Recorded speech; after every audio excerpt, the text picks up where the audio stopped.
Can a single smile carry more wisdom than 1,000 books? In the world of Zen, the greatest lessons are never spoken. They are transmitted. In a renowned monastery, there lived a celebrated master surrounded by hundreds of disciples. Among them was one particular student who always remained at a distance, simply watching the master from afar. This disciple was incredibly simple, humble, and shy. He lacked the courage to approach the master, speak to him, or even seek his attention. While the master gave discourses and interacted closely with other students, he never seemed to acknowledge this silent observer. This continued for many years. While other disciples engaged in intellectual debates and asked complex questions, this man sat quietly under a tree or in a distant corner, soaking in the master's presence. His heart was filled with profound love and devotion.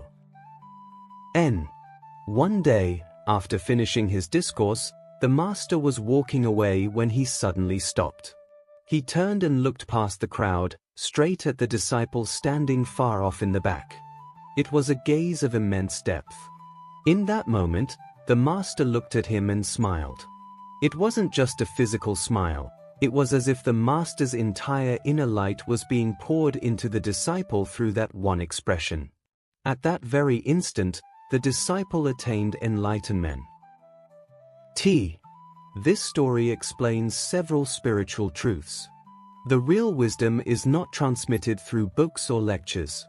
A master can transfer his consciousness through a look or a smile.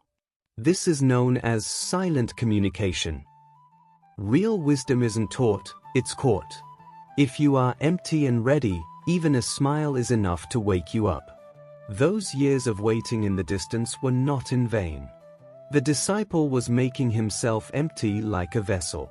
His patient waiting and deep love made him ready to receive the transformation contained in that single smile. The master's apparent long-term indifference was actually a way to nurture the disciple's humility and patience. When the right moment arrived, the master fulfilled his role. The master is like the sun, and the disciple is like a flower. Just as a flower blooms when touched by sunlight, a disciple blossoms simply by the presence of the master. This is the essence that reminds us of through this beautiful tale. Thanks.